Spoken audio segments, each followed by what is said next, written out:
Donc il y a cet habitat, dans tous les sens du mot, y compris dans le sens écologique, il y a une intrication extrêmement intime entre le dedans et le dehors.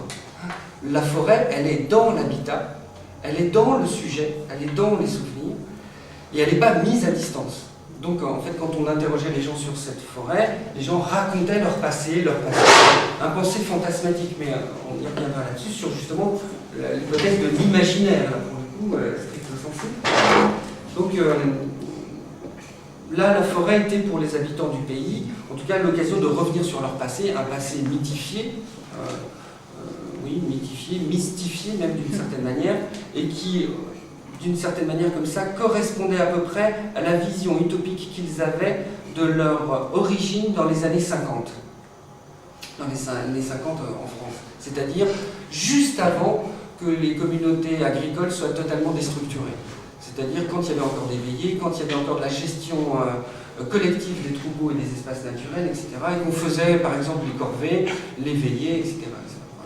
Une espèce de mode de vie collectif, alors qui au moment de l'enquête, c'est-à-dire c'était en 2000 je crois, non en 2002 ou 2003, était passé depuis au moins 50 ans, quoi. Tout ça n'existait plus, voilà, la forêt était en train de regagner l'espace rural. L'espace rural dans ces zones-là, c'est une culture en étage, non, pas comme ça que ça s'appelle, mais enfin bref, vous voyez, en palier, en terrasse, voilà, merci.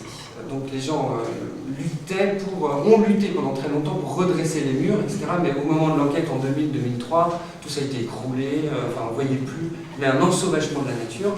Et donc ce dont les gens me parlaient était de l'ordre d'un souvenir carrément réarrangé. Voilà le pays. Retentit, là la nature retentit. Elle retentit doublement, parce que la nature rappelle des souvenirs lointains, y compris d'ailleurs qu'on n'a pas connu. Donc ce n'est pas une hypothèse philosophique que je suis en train de développer, c'est vraiment pragmatiquement que lorsqu'on interrogeait des gens, y compris d'une vingtaine d'années, racontaient un passé qui n'était pas le leur.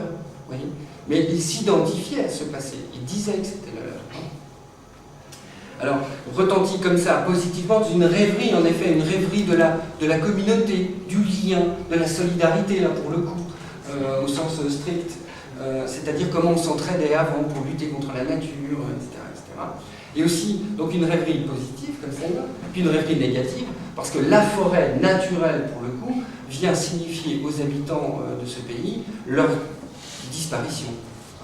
C'est-à-dire l'ensauvagement de la nature et de la forêt autour du village vient signifier leur mort sociale et leur mort même physique, puisque un des deux hameaux autour desquels se structurait ce village, le hameau du Bourget, la moyenne d'âge était de 75 ans.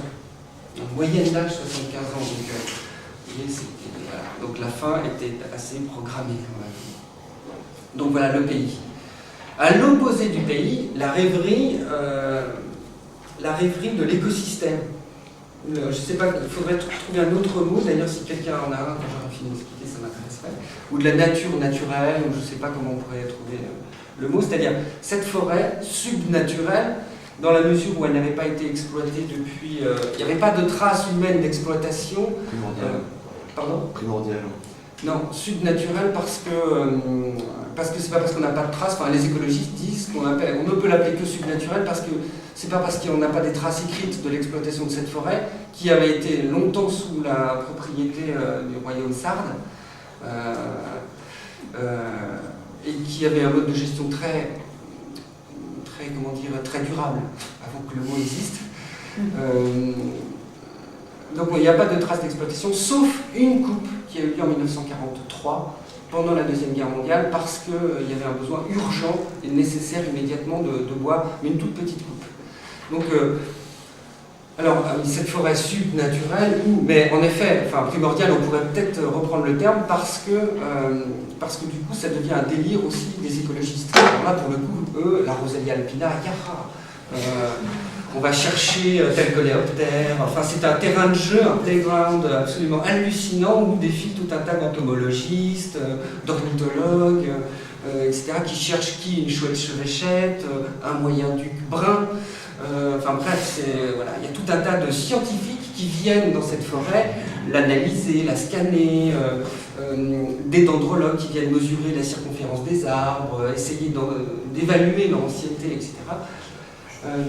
Donc voilà, tout un tas de scientifiques qui viennent essayer ici de décrire objectivement la forêt, pour ce qu'elle est. J'en prends l'expression qui est la leur. Hein. Donc d'un côté, le pays, la forêt subjectivée, on est incapable d'en parler pour ce qu'elle est, mais sauf quand on parle de la forêt, on parle de soi. À l'opposé, une forêt objectivée parce qu'elle est mesurée, évaluée, je ne sais pas, quadrillée. Il faut voir un entomologiste en train de poser des pièges, des systèmes de sondage pour évaluer la densité et la qualité de la population d'insectes. C'est tout à fait étonnant. Il quadrille mètre par mètre l'ensemble de la forêt, enfin, c'est assez drôle. Pareil pour les ornithologues qui font des points de sondage tous les 50 mètres en écoutant les animaux. C'est tout à fait intéressant. Donc là, la forêt est totalement objectivée, on la décrit alors avec des termes hyper scientifiques, on la pèse, on la mesure, on la quadrille, enfin, voilà. On a une approche moderne de la forêt.